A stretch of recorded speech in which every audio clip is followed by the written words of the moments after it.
Hello everyone, and today we're going to be doing a review of the Ace 301 electric drum kit by Hampback. So let's get right into it. The first thing is that Hampback provided this kit for me for free, but I was not paid or anything like that. I have my own script down here, so don't be surprised if I don't make eye contact with you. The kit was designed for beginner to intermediate players, giving you more features and a step up in pad quality to play with compared to Hampback's more basic models. The frame/rack of the kit is sturdy when assembled properly. I did have a lock nut fall out of one of the bracket connectors, but that was mostly my fault due to not fully finishing tightening all of the fastener points after assembly. So be aware of that can happen. And remember to check all your fastening points when finishing assembly.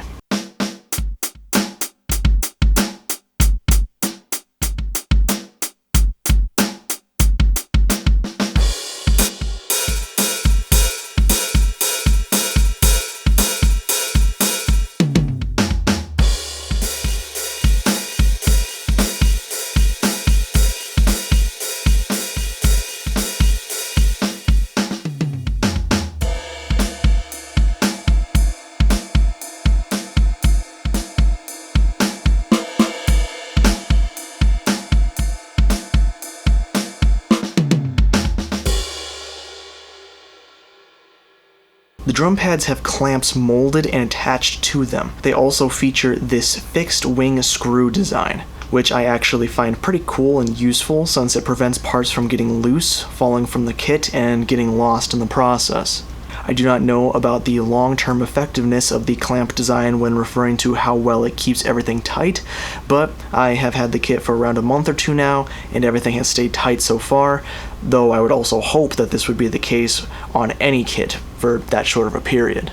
These clamps are meant to be received on these kind of protector-looking things. I am unaware of what these protectors are actually for, though. My suspicion is that they are meant to try and dampen the shock and vibration on the frame of the kit to prevent other pads from triggering while hitting another, though this is not 100% effective for this purpose. The included tom drum pads are not capable of rim shots, though if you do hit the rim by mistake, they often will cause the closest cymbal pad to trigger. Hampback is aware of this issue and are trying to work on a solution, though of course this issue will become less relevant for you personally as your playing technique improves, and in a way this can be seen more as a feature rather than a bug.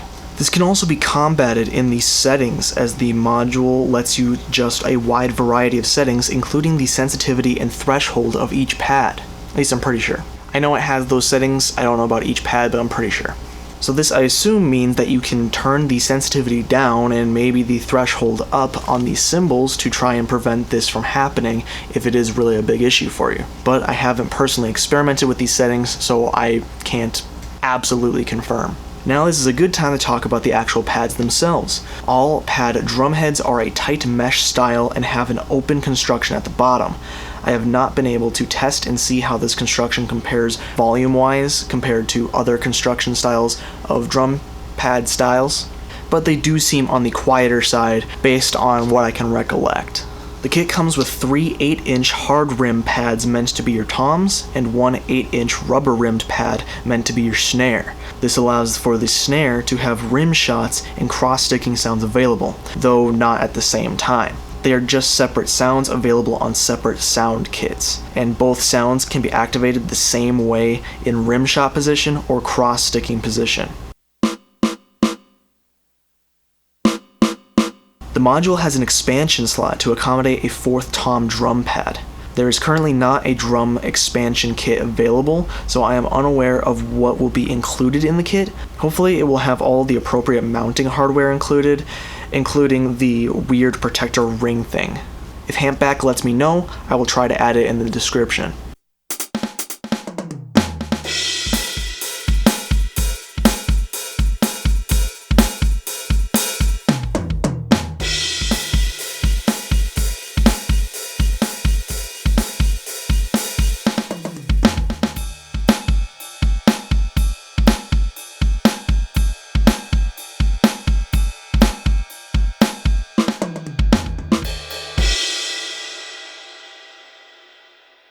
The cymbal stands come with mounts to be mounted onto the rack. These can fairly easily be repositioned to accommodate different playing styles, though these mounts do come as your average drum key style clamps rather than the fixed wing screw style on the drum pads.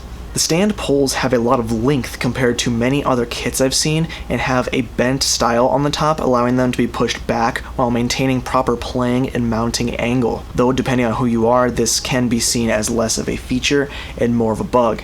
Personally, I like it, and I think it gets this kit just a little bit closer to playing like a full-size kit. Speaking of which, these stands are complemented by the slightly larger 10-inch cymbal pads. This kit comes with 3 interchangeable cymbal pads for your hi-hat, crash, and ride cymbals, which are all chokeable, allowing you to cut off the sound by pinching the pad.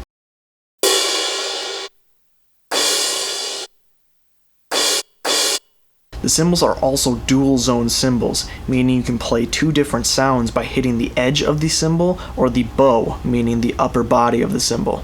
The cymbals seem to have a rubber coating over most of the cymbal other than this hard line, which notably divides the cymbal into 2 separate halves. So while the upper end of the cymbal seems protected, there is an obvious end that is meant to be played, having seemingly better rubber padding and the sensor for choking the cymbal, which the other half does not have. Compared to the MK0 kit, that one had fully playable cymbals that had 100% protective rubber padding on the playable area. However, it did not have the choking capabilities like these ones, and they were 8 inches instead of 10. While the cymbal stand ends are designed for Hampback's cymbals and have an oval design, they are more versatile compared to their ultra beginner MK0 kit, and have hardware which will be more accommodating for other brands of cymbals, allowing for more versatility when it comes to replacements if necessary. More like when necessary, because electric kits just wear out eventually. This applies to all the stands included on this kit compared to the MK0 kit, which only the hi-hat cymbal would be theoretically compatible with most other brands of cymbals. The module also has an expandable slot for allowing a second crash cymbal to be added to the kit. There's currently not a cymbal expansion kit available either, so I am also unaware of what will be included in that kit. Hopefully it will have all the appropriate mounting hardware, but at least you can get cymbal stands more readily. Again, if Hampback lets me know, I will try to add it to the description.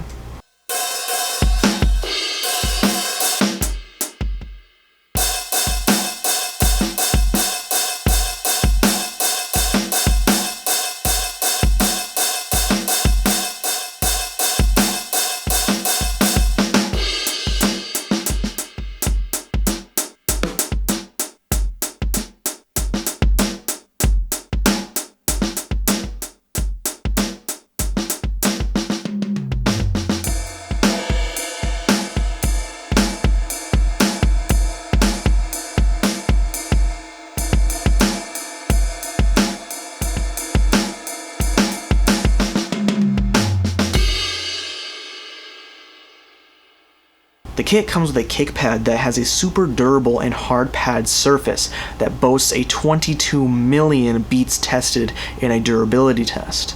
The frame of the pad has average spikes to place into carpet. It also has a strip of Velcro to improve placement stability as well. Everything else about it is good and to be expected as well. The frame is mostly metal and strong, and the jack isn't placed in an awkward place at all, and it also has this sort of lock lip designed to fasten your kick pedal to the pad, as many other units should and usually have. The kit comes with a fully featured single kick pedal to play the pad as well. The branding is blatant, but if you can get past that, it's a sturdy and decently slick looking and functioning pedal. It comes with a slot for the beater that is adjustable like any other, and a hard plastic beater with no carpeted side. That is mostly irrelevant for electric drums, though some simple observations I would usually have is that a carpeted side may be a little gentler on the drum pad, though that is negated by the material choice that they used for this kick pad. The pedal foot surface is mostly smooth with some gritty texture in the design, though the grit is not enough for it to be a notable feature, I would say personally. Whether this is bad or not is up to preference. Personally, I can go either way, and since it has some texturing and I play without shoes, it's fine to me. It also has a toe stopper at the end of the foot surface, which is a nice little touch. As stated before, this pedal is fully featured and has all of the settings and adjusters that most other pedals come with. One strange fact of note is that the bottom stability wire, that's what I call it, does not seem to fit properly into the slots on the sides that look like they are meant to hold that piece in place. I contacted the company about this and they said that they have not corrected this because they have not had any complaints about it, and it results in a better price for them, probably due to not having to pay extra attention to that tolerance. And to their credit, once the pedal is placed, it is very stable and I had no issues using my pedal. The only downside I noticed was that you couldn't pull the entire pedal assembly closer to you by grabbing the heel end of the foot area, which is a very minor trade-off for getting this decent of a pedal. So I do not consider this a bug, I just wanted to mention it as an observation, and so that you hopefully won't be alarmed if you notice that on your unit as well. The pedal itself doesn't have any skid-resistant material on the bottom, and puts that responsibility on whatever it's connected to. It does have a semi-hollow design on the bottom, so that may help with skidding on the carpet as well though. I tested the pedal with a softer beater just to see if it would reduce the signal or have any variance at all, and here is what happened.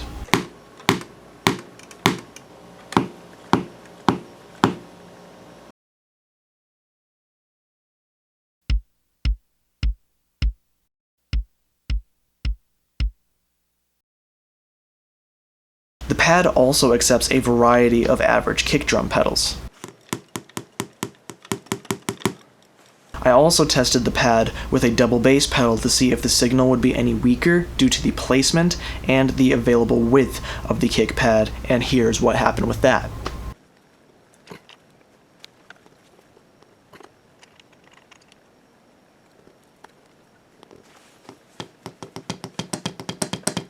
Oh my god.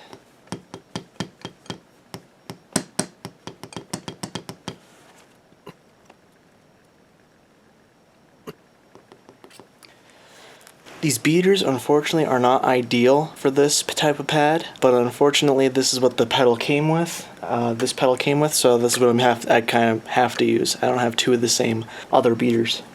Okay, so the first test we're going to do here is just the basic volume test to see if the volume's different. I was able to be a little more scientific with the other pedal because I was using the same pedal with different beaters, so I was able to make sure that I would play it the same way, especially with the toe stopper and such. This pedal has a completely different feel, so it's probably not even going to be, it just seems quieter to me in general.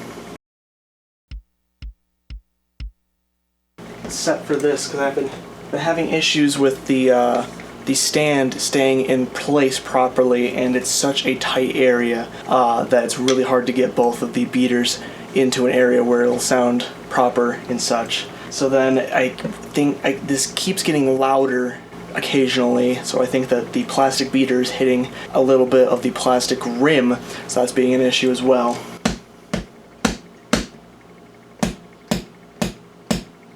Okay, so now let's play. Like I said, it's pretty quiet, so this is gonna be kind of hard for me to hear personally. I don't know about how it's gonna turn out in the recording.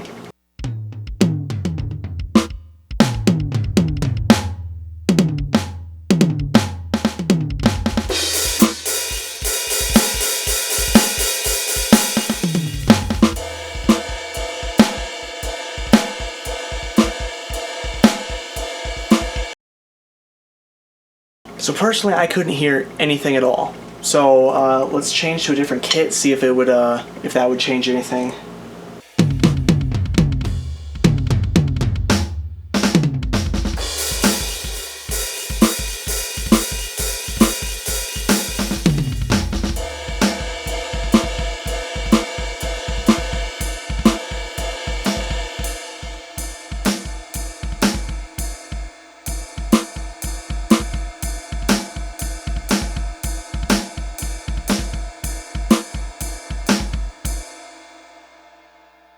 So yeah, to me that definitely seems quieter. Let's go into the setup and actually see if we can turn up the bass drum anymore and see if that sounds any better.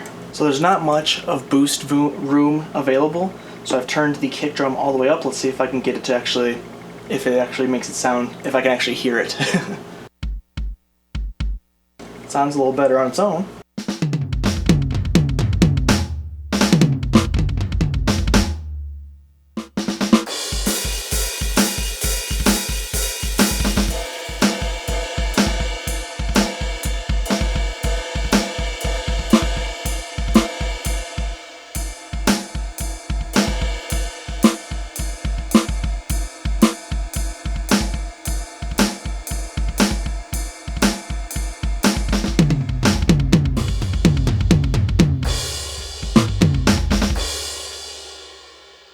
I don't know, it was still kind of hard to hear. It's really hard for me to compare now because I only have my memory, which is basically not very good. So I don't fully remember how it sounded before, but I remember at least being able to hear it.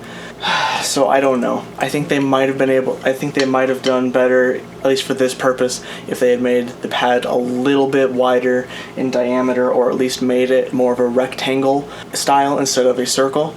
So unfortunately, kick drum seems to be a little iffy, but it may work better, especially if you can get beaters that have a smaller head, and also if you can get a kick drum pedal that has the heads closer together.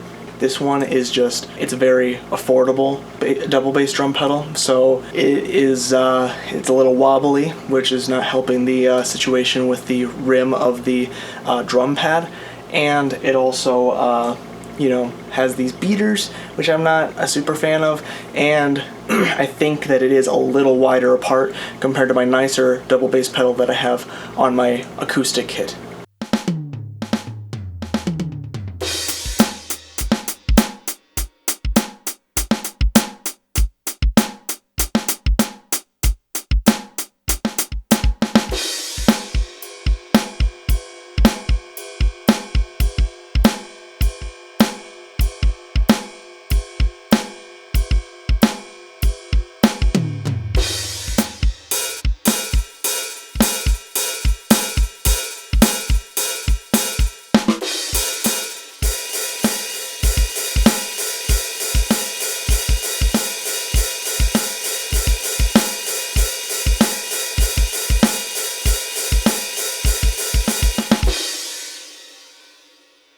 The hi-hat control pedal has great construction and is larger than I expected. It's around the same size as the kick pedal. The foot surface is basically the same as the kick pedal, including the toe stopper. The module does allow for a half-closed hi-hat sound, so I don't know if the module will be compatible with all hi-hat pedal controllers, at least for full functionality of that. But in my experience, these aren't usually what needs to be replaced either, so hopefully that won't be an issue. Initially, I thought there was an issue with the hi-hat controller tolerance settings. When I first tried experimenting with the half-open hi-hat sounds, I couldn't get them to activate reliably and in a timely manner for actually using them while playing without having some foot fumbling and sound fumbling. So eventually I found in the utility menu there is an HHC option with a hi-hat symbol. This is a hi-hat control section. I went in there and tried adjusting the settings, and they immediately set themselves to the max values, and it just wouldn't let me use the dial to change the values. Now it turns out this is by design. Instead of using the dial to adjust the setting, when it is selected, you use the hi-hat controller pedal to change the value to the place that you think feels right. Then you hit enter, or return as it is called on the module, to confirm that position to be used later. Or to be used from now on, I mean.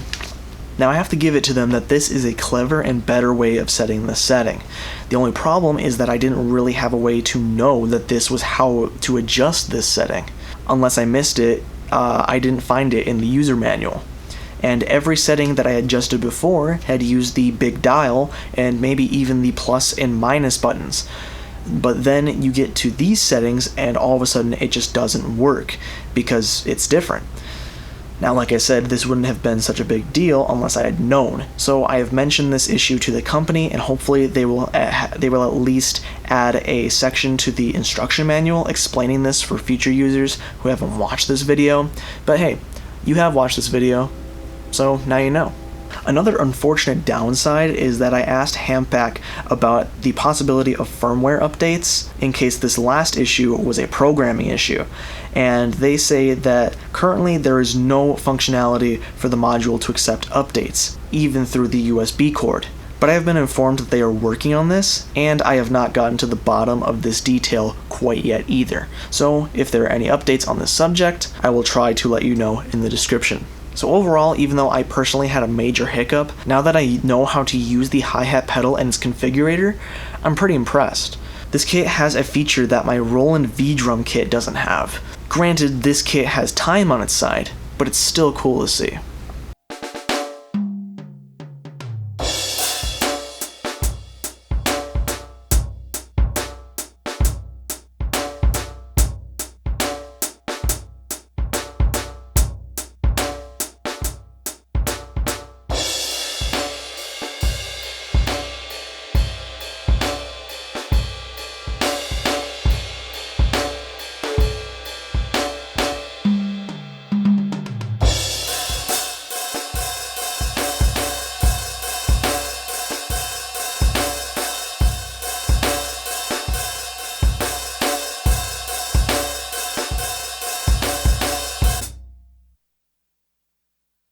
The main pads connect to the module through a snake or squid. The cord lengths seem like they provide more than enough length for most kit setups. The cords also feel a bit beefier compared to the MK0 kit. It connects via a serial port that seems a little wider than usual from what I've seen from other electric drum kits, so I am unsure about if there is a purchasable replacement option available if needed. Both of the expansion ports connect by what look to be standard instrument cables. You may need a stereo instrument cable for the Cymbal to take advantage of the dual zone capability, but I cannot personally confirm that. The module power connects through a DC connector and power brick. The brick is a two-pronged design, but unfortunately I found that the cord length was a little short. I measured the length from where the actual cord portion begins and ends, not including the brick or plug, and it's around 45 inches, which is around 3 3/4 feet, or 1.14 meters long. It's an okay distance if you remove the slack, but then you have a cord going straight out like a trip line, so that's often bound to lead to disaster. I think you may be able to get an extension cord for the DC cable, but it can be a pain to get ones with the right specifications. You need to know the polarity, which is center positive, and the diameters, which I haven't bothered measuring. And I can't test if I had actually measured it right. I think that the outer and inner diameter might also be separate factors as well, but I don't have this extensive of knowledge about DC connectors. You may be able to get a whole new DC brick, but then you have to know everything I said before, plus the voltage, which is 12 volts if I remember right, and I don't know if amperage makes a difference here. I just know that it is a thing for guitar pedals. So to make it simpler, I guess you could get a basic extension cord. Actually meant to extend from the outlet. Yeah, that might be a little bit more logical. Back to the I/O though, the module has two options for outputting sound. There is a 1/4 instrument style connection for general mono output, which I used to record any of the sounds heard throughout my videos of this kit. It also has a 1/4 instrument style for headphone output. While these are the same style of port, I believe you should be able to output stereo through this port if you use it for other purposes other than headphones. There are panning settings available in the module. The kit does not come with an adapter to use most average headphones, earbuds, or IEMs that come with the 1/8 style jack. So you do need a stereo adapter to have this all function right with those types of styles of headphones. I don't know why, but personally I do have mono 1/4 to 1/8 adapters lying around, so be aware that those exist, and those are not what you want. You need stereo. You can input external audio into the module using a standard 1/8 auxiliary jack though. You can also output MIDI through USB to your computer to control digital kits in your DAW software and other programs like that.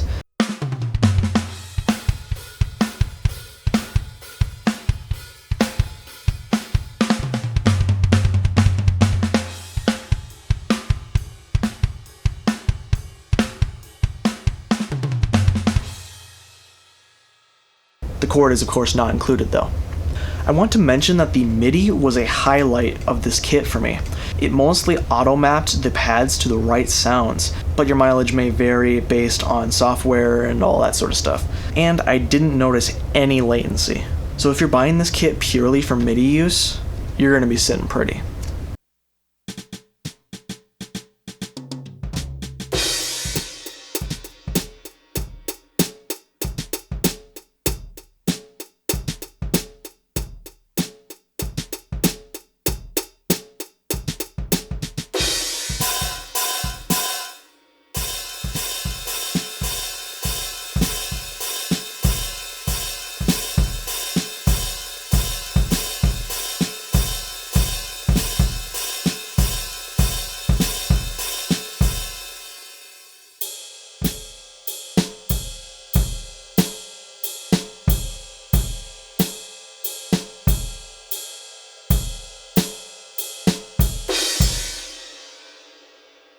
The interface is a little more complex compared to the MK0 kit at first. There are a lot more buttons, but most of them only have one function to my knowledge. Firstly, all of the knobs and buttons feel pretty good, though the module does not always have perfect response to button presses when doing things quickly, or sometimes even just in general. I actually accidentally captured this while in a B-roll shot I got for my short review video. One minor gripe that I have with this module, and the MK0 module as well, is that the plus and minus buttons seem backwards to me, and I finally figured out why. The knob on this module still functions normally, where a left turn is back or down, and a right turn is up or to the right. Meanwhile, the plus is on the left and the minus is on the right. It took me a while to realize this seemingly simple fact, and it's been throwing me off just a tiny bit while adjusting stuff, but you know, like I said, it's only a tiny thing. It can be gotten used to and stuff.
Now, the accessories that came with the kit. First of all, it has this drum key that comes with it. It's a required tool to fasten a lot of the tighteners, but I wanted to talk about it because I really like this moving grip style. Most others are solid, but this one can move side to side, get into some areas that others can't, and give you a little extra leverage in some situations. I just really like this kind of drum key and wish that more brands went with this style. Next, a set of 5A drumsticks are included. These are actually Hampback branded, interestingly, and I will personally be keeping these as sort of a trophy collector's item. I don't know if they sell their own brand of drumsticks separately, but there are many brands of sticks to choose from when purchasing them, so probably not. Also, I looked it up, and I did not find any. The last thing is headphones. In my quick overview, I still hadn't gotten info about this, but they have given me an explanation about this now. I didn't get a set of headphones in my package, and I guess neither will you, at least at this time, despite it being in the Amazon picture marketing. Though this doesn't mean that you can't get a pair with your kit. They said due to packing constraints, which the box was packed very tightly and neatly, which I have another video about the unboxing and setup in the description if you want to see that. So due to not being able to properly fit them in the box and keep the packing as tight and solid as they had, they do not include them by default. However, you can still message them about a complimentary pair of headphones with a proof of purchase if you would like, and they will send you a pair of headphones separately. If you really want the headphones, I would do this right after you place the order. Just get a screenshot with all the important info confirming that you made the purchase, without showing your unnecessary personal info, mind you, and message them through Amazon or hopefully wherever you placed your order from. I hope they wouldn't have an issue with messaging them at that point, but they may want you to wait till the package actually arrives or something like that, but I don't really know. I do not have a pair of the headphones, but I presume that the model may vary with time anyway. The set I got with the MK0 kit is different from what the marketing material made them look like they would be, so Hampback told me on that kit with those headphones to add the caveat that model may vary, so anything that I would have said about the headphones here in this video may change with time anyway. My assumption is that they would be okay. They probably would sound decent with the kit, but kind of off when listening to other sources, and the comfortability would probably be passable. The materials would probably feel cheap, but they wouldn't be painful or fatiguing to wear, at least for the first few months of use. But this is of course all speculation, and if you have purchased this kit and requested the headphones, let me know how they turned out. An additional thing is just an observation, which is that a throne is not included, so you will need to supply your own stool or chair.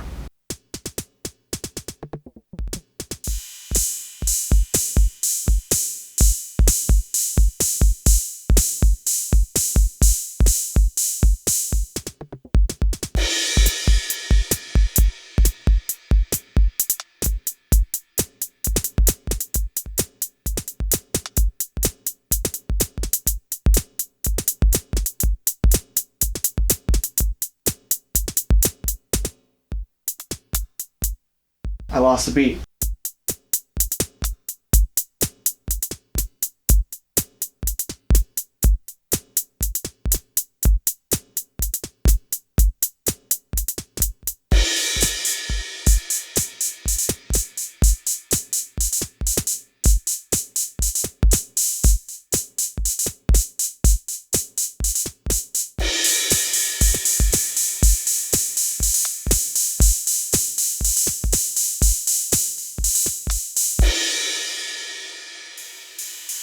That's still the same thing.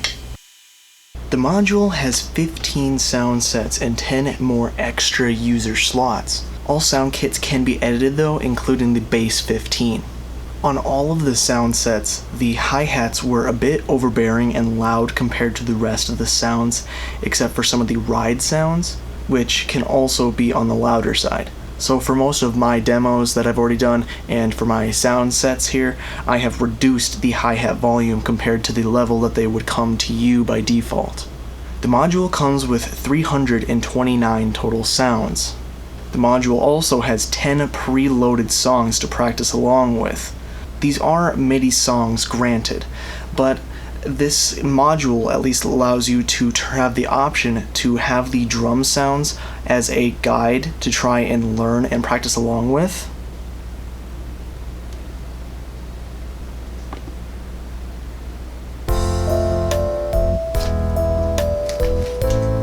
Or you can mute the drum sounds and practice freestyle with the instrumentals.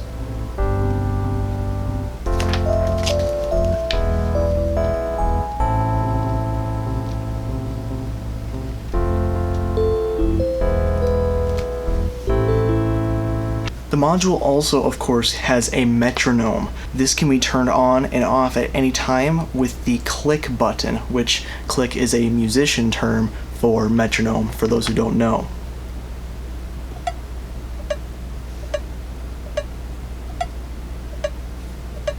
The tempo button allows you to access the metronome adjustment settings, including the tempo, the time signature, the volume, types of sounds for the metronome, which is nice, and you can control how many beats there are in the rhythm separately from the time signature. So the signature will control when an alternate noise will happen, but you can add more beats after that, if that would be something that you would want.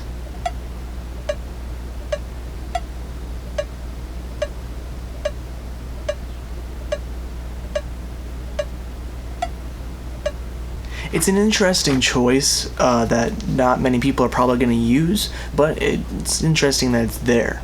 There are also a variety of settings and effects like general equalizer, high, mid, and low gain to give general frequencies a boost or maybe even a cut, I think it might be able to do, reverb, and settings within the reverb like the type of reverb and the duration and such things like that. And of course, those are just a few of the extra features available to be able to shift and alter your drum's tones.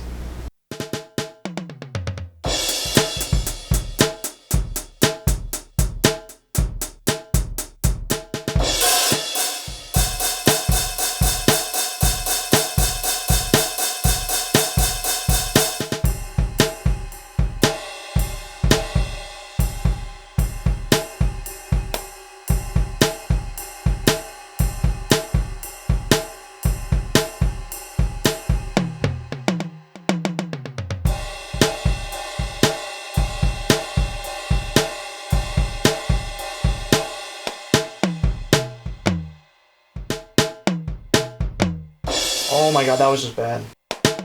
I'm trying to come up with new stuff and it's just not working.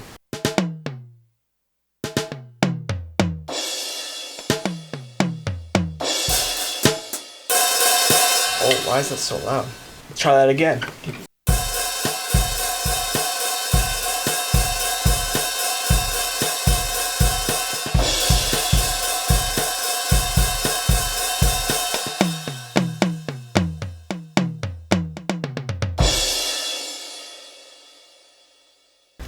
But that is all of the information that I have about this kit. So in conclusion, the hardware is nice. The programming is a little quirky, but typically it works. So the sounds for the actual kits are decent, except for I think one of the hi-hat sets, and the electronica kits are kind of weak in this module. So I think I can recommend this kit. I have an affiliate link to get the kit in the description below. It says its normal price is $330, but has been marked down to $280 for a while now. So I don't know if this is an extended sale or if it is a permanent markdown. But if you can afford it and are thinking of getting the kit, I would at least get the kit and try it out at the better price, just in case this is a temporary sale. I have more videos and information about the kit in the description as well, along with some other ways to support me when possible, so please check that stuff out. If you found the video useful, please leave a like and consider subscribing. I talk about guitar, drums, and 3D printing, among other things as well. So that's all I have to say for now, so I'm going to say bye-bye.